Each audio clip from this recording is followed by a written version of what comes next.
Halo Sobat Bang Lawyer, Assalamualaikum, salam sejahtera untuk kita semua. Kembali lagi kita di channel pengacara santuy official. Bukan siapa-siapa, hanya Lawyer Deso.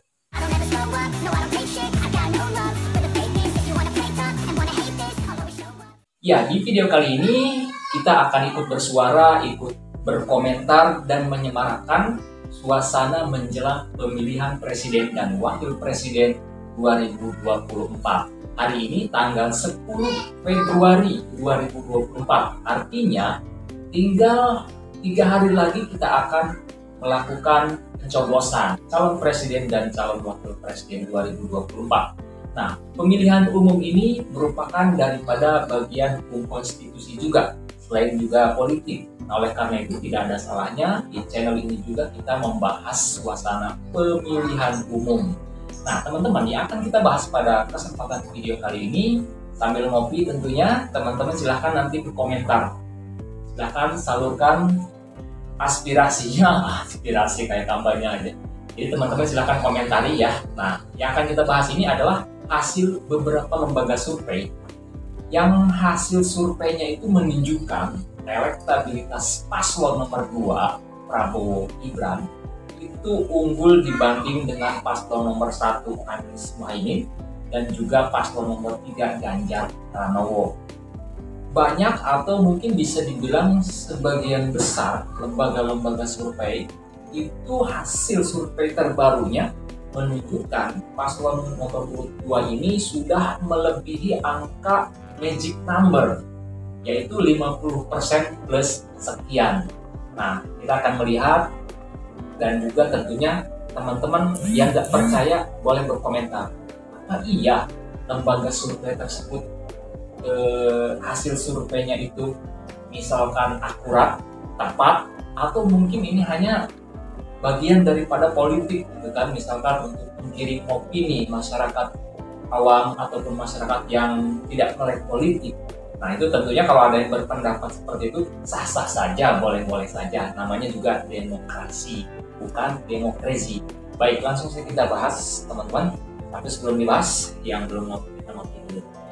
Kita seruput dulu kopi Bang Lawyer. Bismillahirrahmanirrahim.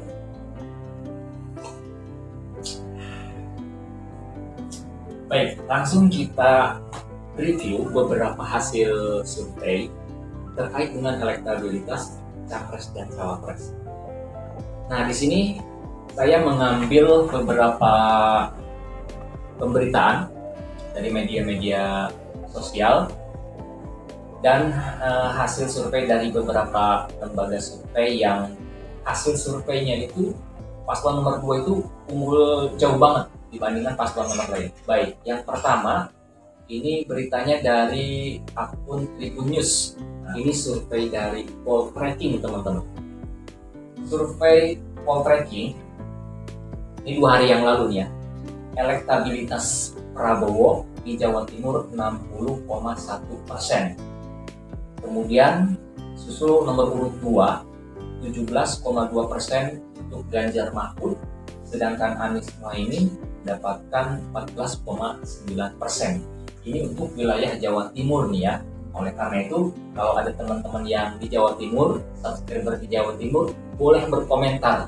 Anda, teman-teman sebagai warga Jawa Timur, benar nggak milih paslon nomor urut 2? Atau ternyata pilihannya nomor 1 atau nomor 3? Boleh, silahkan komentar di bawah video ini. Kemudian selanjutnya, nah ini dari Kompas ya. Kompas, ini surveinya survei indikator politik. Lembaga survei indikator politik. Judulnya ini, elektabilitas Prabowo Gibran masih di puncak. Di mana dalam survei indikator ini, Anies Mohaimin hanya 24,1%, sedangkan Prabowo Gibran mendapat 51,8%. Dalam artian, sudah mencapai magic number 50 plus sekian persen. Dalam artian kalau misalkan ternyata nanti pas pemilihan, hari pemilihan, hasil perhitungan atau penghitungan suara ternyata memang mencapai 50% atau bahkan lebih, maka sudah dipastikan paslon nomor urut 2 Prabowo Gibran yang akan menang dan satu putaran. Berita selanjutnya ini dari akun Pemilu Indonesia TV. Fakta hasil survei H-5. Nah ini H-5.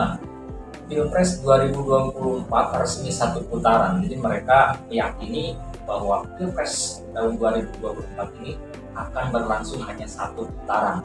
Karena dari hasil survei mereka, di sini paslon nomor 2 ini melambung tinggi, sangat tinggi sekali, yaitu 60,1%.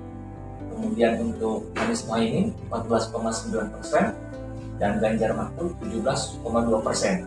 Ini sepertinya survei untuk Jawa Timur nih ya, karena ada beberapa pendapat dari pengamat politik. Kalau misalkan pasangan calon sudah menguasai Jawa Timur, maka dipastikan dia akan menjadi kandidat yang berpeluang atau berpotensi besar memenangkan pemilihan atau pemilu tersebut atau pilpres pada khususnya.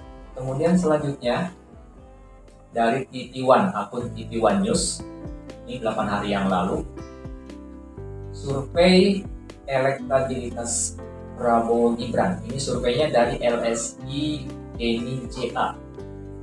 Elektabilitas Prabowo Gibran 50,7%. Dalam artian menurut survei LSI DNIJA, angka ini sudah mencapai magic number dan ini berpeluang memenangkan Pilpres nanti ya 2024 yang akan dilangsungkan pada tanggal 14 Februari 2024. Nah, tapi saya juga menemukan ada beberapa channel yang juga melakukan atau mengadakan polling independen, polling secara pribadi, dan saya lihat beberapa hasil dari polling tersebut, kebanyakan itu suara tertingginya atau suara terbanyaknya adalah pasangan nomor 1, yaitu Anies Baswedan dan Mohaimin Iskandar. Itu saya temukan hampir di setiap polling independen atau polling pribadi, pasangan nomor 1 yang mendulang suara tertinggi. Tapi bisa jadi polling yang lainnya yang bersifat independen dan pribadi juga ada yang hasilnya itu pasangan nomor 2 yang menang ya, bisa saja terjadi. Saya hanya menemukan beberapa polling independen, polling pribadi yang ternyata hasilnya adalah nomor urut 1 justru yang mayoritas ya. Kita lihat, nah ini dia, nama akunnya Apri Excel. Polling elektabilitas Capres 2024 terbaru mulai 12 hari yang lalu. Nah, ini sudah 12 hari yang lalu ya. Justru ini hasil pollingnya adalah pemenangnya justru pasangan nomor urut 1, Anies Mohaimin, dengan perolehan polling suaranya itu 83,86%, total suara 34.854 suara. Sedangkan nomor urut 2, Prabowo Gibran itu mendapatkan 11,19%. Kemudian untuk Ganjar Mahfud 4,95%. Nah, saya juga menemukan banyak yang mengadakan polling-polling secara live seperti ini ya. Dan salah satunya yang ini.